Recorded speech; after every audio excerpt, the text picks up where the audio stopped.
Teka. Hindi, ano, itakram. Para pinapsiyan dito. Sudah.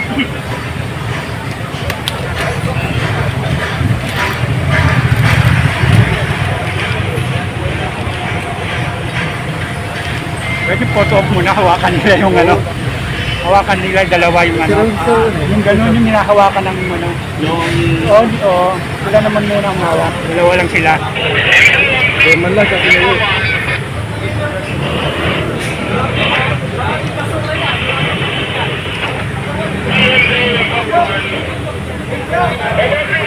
Mayor Vice Chairman. Dalawa lang sila. Oh. Dalawa lang.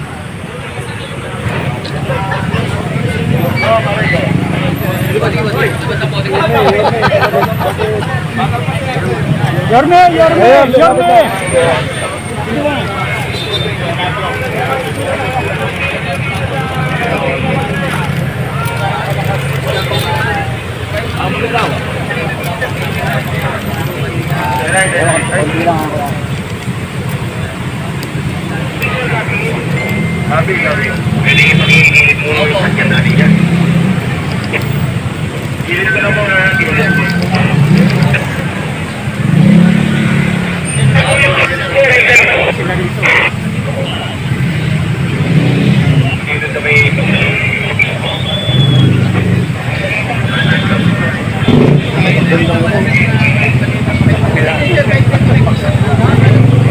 Ano yung sa kabila yan?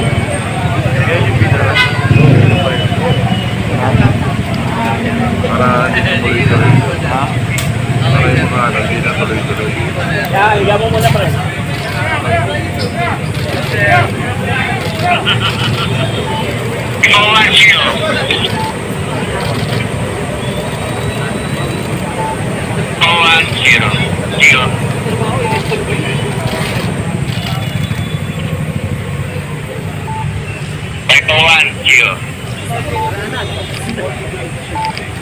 Sir, go ahead. Pinatalakan ng isang ano rito. Patalakan ng isang tao rito. Patitingin sa isang ano rito. Jeep. Paul po, sir. Sa lumang platform. Paul po, copy po, sir. 502-501. Ito. 501. 501, sir. Gawin po. Monitor mo yung sinabi ni siya, oh. Po, sir. Monitor po. Pakakababa po ko ng tao, sir. Okay, yung authorization po natin nandito sa lulot na regulator, ah. Okay, ah. Okay, sir.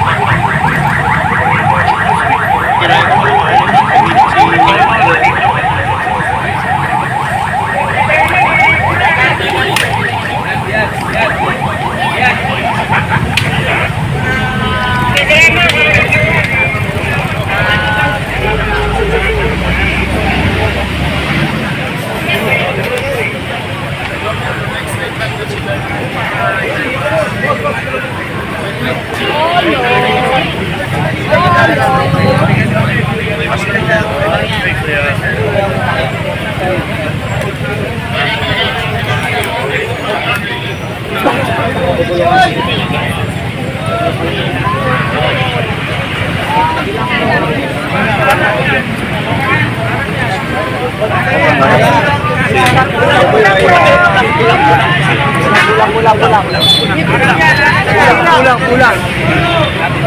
Wait lang, sir. Sir! Kulang ayaw mo. Sir! Sir!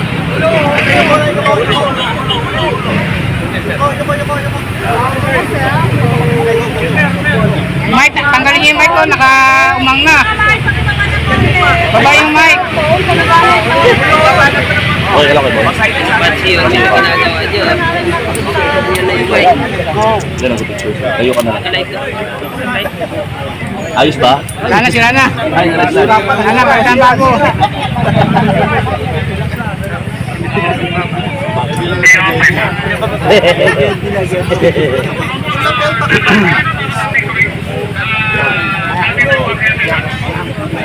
Baka na ka, boss.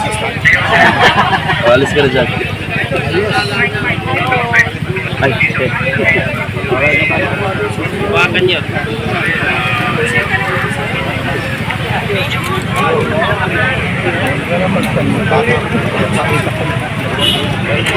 Tapos yun na yan.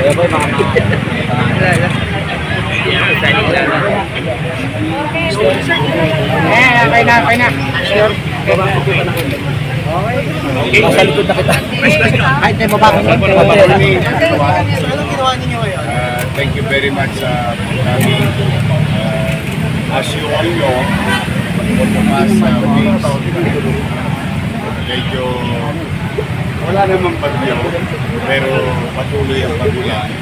And the city of Manila, we've been receiving requests and complaints. Magpaka, yung araw, aura, south of Manila.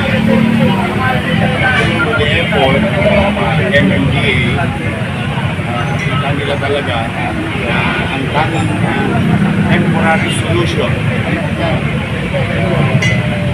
with regard to this load of water, mabuksan yung isang nakaharang na malaking lagusan ng tubig papuntang sa dagat. Yun yung namin yung kanina for our in preparation of the in the coming weeks na patuloy na pagulan sa ating bansa, particularly sa Maynila. This will serve about 1 kilometer of drainage system from here to Tap Avenue. Malaking kaluwagan ito at nakita nga namin ni Chairman kanina na nung pinangat, ayun, umagos yung tubig. So, sa ngayon, hopefully, mabawasan yung stagnant water somewhere in the east going to the west. At kung bubuo sa malakas at plan, kung bumahaman, we are hoping na humupa agad. Mike Uy, Mike Jimmy. Humupa agad yung tubig ulan. At nang sa ganon, we can continue to at least, at the very least, prevent to damage the properties and safety of our students. As you all know, 1 kilometer away from this, puro eskwelahan, at yung mga mamamayan na naghahanap buhay, at mga mamamayan sa Paco, Ermita, Malate area. At kalaunan, meron also na yung DNR budget na ibinigay sa DPWH na lumang amount. Sana madagdagan na ng DNR para na madagdagan yung development na ginawa para sa STP with regard to the mandanas, mandamos requirements to the city and to the national code. So for the meantime, pwede itong ibaba, pwede itong tukusan.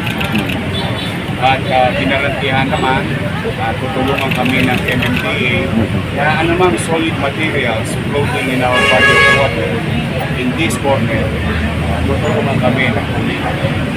In fact, may crash trap na doon dito sa likod ng so yun yung no-witness ninyo.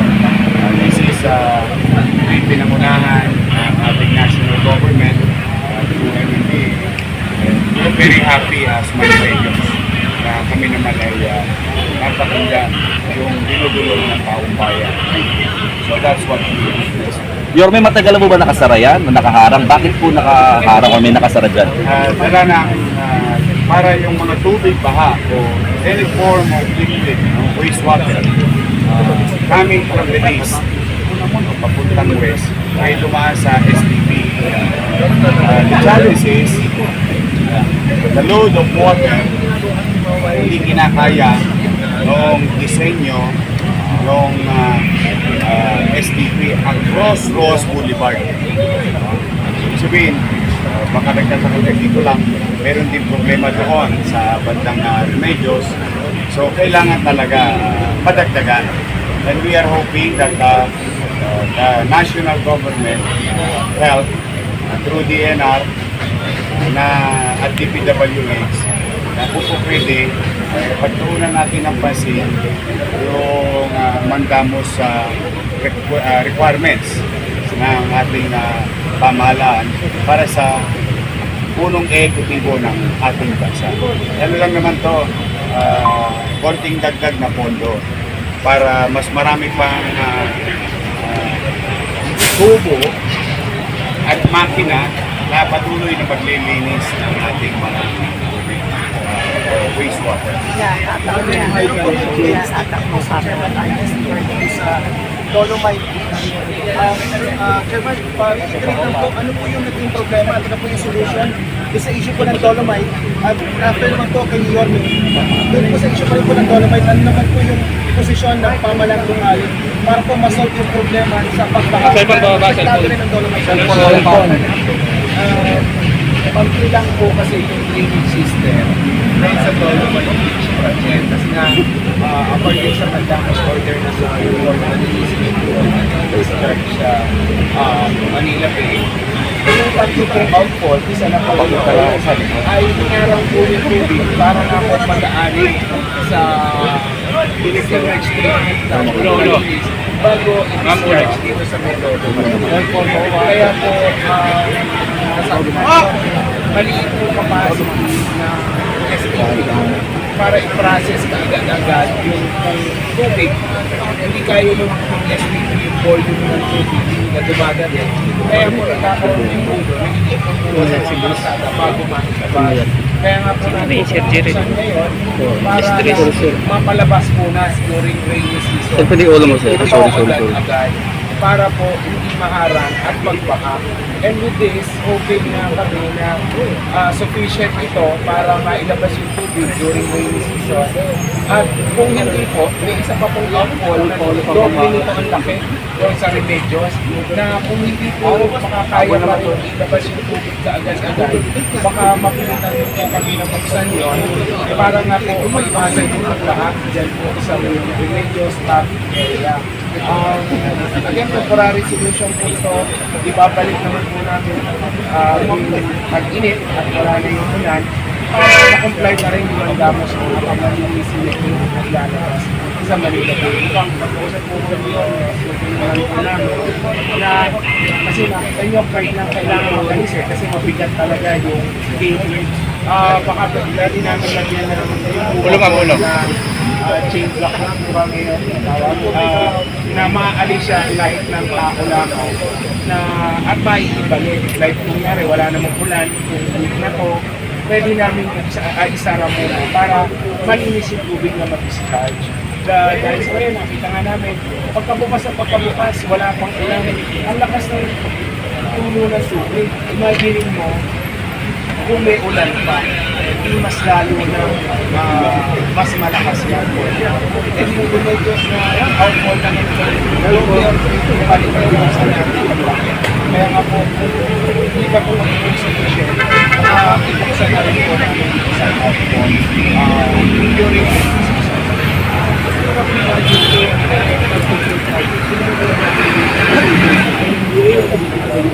well, ano po sa mandate namin, ang flood management po ay it's just that yung mga major flood control projects po ay nakalaga po yan sa DPWH. Sila po ang nagpapagawa, sila po ang nag-rehabilitate. Even yung mga major drainage system po ay gumagawa niya pag nagawa po nila, ipapay na order po sa aming population, doon lamang po pumapasok yung jurisdiction. Pero habang ginagawa, mag-repair, pag kinusasala, WHO yan po yung sinasabi ng Secretary po ang technical assistance sa amin. Kahit sila po ang nagpapagawa niya. Pagkagawa, ipapay over sa aming population. Yun po yung jurisdiction namin. In so far as flood management is concerned. So far naman po, nakakala sa aming 71 station gumagana ang full capacity. Yorme, sir, yung posisyon po ninyo sa Dolomite, ang effect na po niya sa pagpapalagpon. We will continue to cellphone ringing. Konti ba Kasi, siyempre, puntahan na yan ng tao. And whatever guidelines of the will give us, we have to do our part as a city government and working hand in hand with the national government. In this case, apat na bahagi ng pamahalaan. Ahensya, Kuman, MMDA, DPWH, sa DNR. So, tulong-tulong na. But first things first, yung talagang pinagtutuunan namin ngayon ay yung hinihingi ng mga taga-Maynila na bigyan ng atensyon yung marami talagang nalilinis sa nasa. And we don't want to see in the news that because of nagbahay, buhay pang nakitig, no? Never reason. And itong pansamantala na ginagawa natin, one way or another, through some sort of resources na in the future na pwede ma-utilize ng national government towards to this project, dumating. Pero hindi naman para ikipit baliktad namin yung tulad namin as well, as you all know, talagang niluhuway namin lahat ng tribunal dito sa Maynila to create more space and absorb and carry more water, wastewater, that includes rainwater in the city. Yan ang mga, even yung mga scientifico, yan ang sinasabi nga, immediate solution for now. But in line with our aspiration also, na in the long term, itong STP is the solution of everything. Malinis na tubig na itatapon sa Manila Bay. Having said that, at least maliwanag na kulang pa yung pasilidad na ito. So, with regard to that, we have to put more this type of facility all over the west side of the city of Manila. And even up to the north. Remember, we have also Sulugapo, Estero de Balot. Marami pa kami nandun na makadagdag ding dumumi sa tubig dagat na Manila. So, one, we are grateful na meron na ito sa Rosebud. Now, we found out after so many years of using it and the load of water is so much already, so kailangan i-innovate, dagdagan. Yun naman, yun yung talagang pangmatagalang na solusyon. And of course, inisuyo kami sa aming mga kapwa taong pamahalaan na naitalaga ni Pangulong Marcos na DNR and DPWH baka pwedeng pagtuloy natin two things, no? One, patuloy tayo tutupad sa ipinag-uutos na yung mandato. Two, dapat we should not stop killing more facility para naman sa ganoon maiwasan yung culture, makadisgrasya ng mga ari-arian ng tao at yung kaligtasan ng tao pagdating sa usaping pagbaha sa Manila. And not only Manila, nararamdaman na natin sa Metro Manila. Kung anong take ng taong bayan ngayon, at least po, modest assessment namin ni Chairman at sa ng kanyang team at ng team ng City Government, malaking may epekto ito sa load. It will not solve, mind you, it will not solve.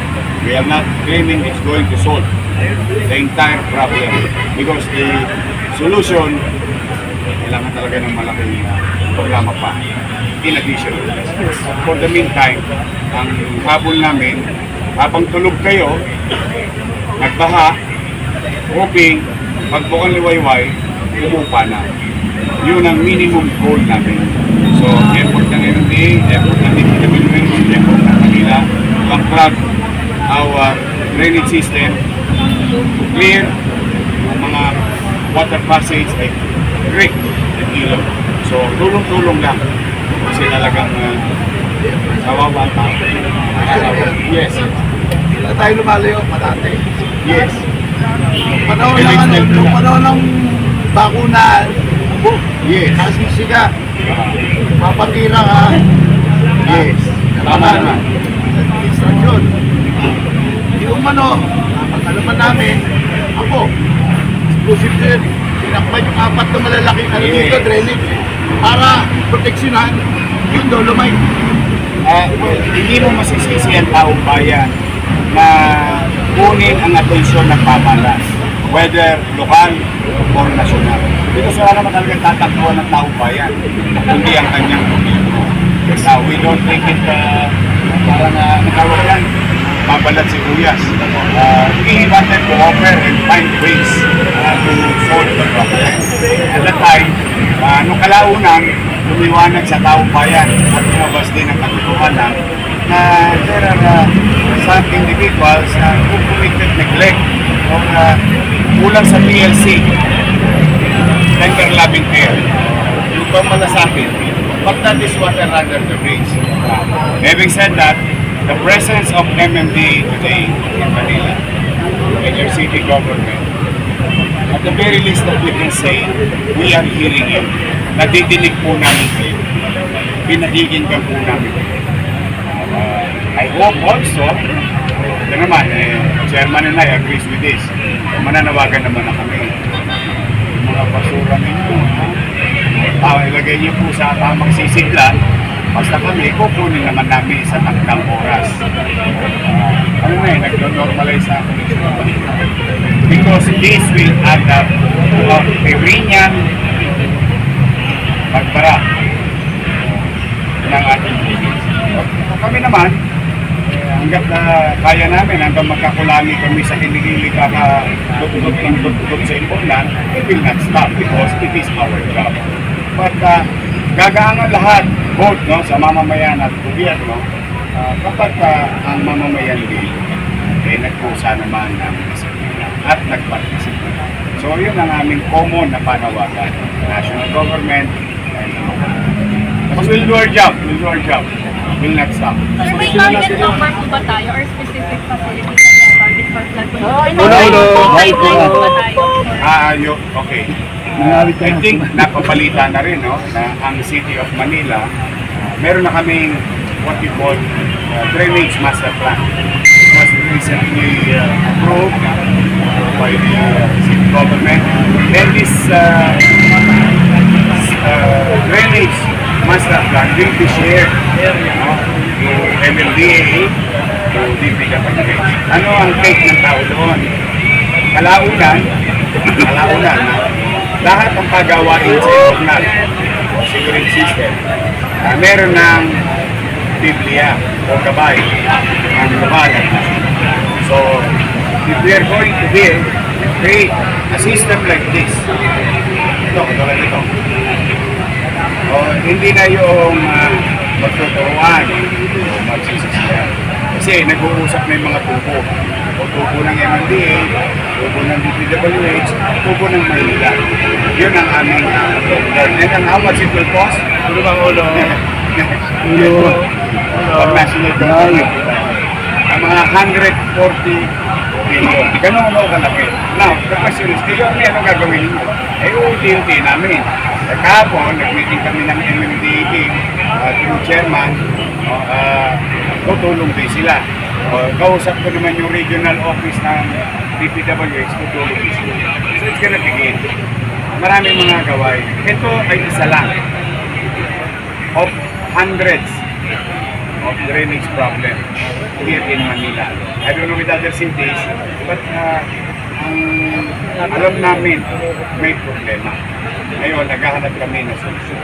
Whether pan-aid, or immediate, or long-term. But we will not stop. Kinagarantiyan namin ang mamamayan. Hindi titigil.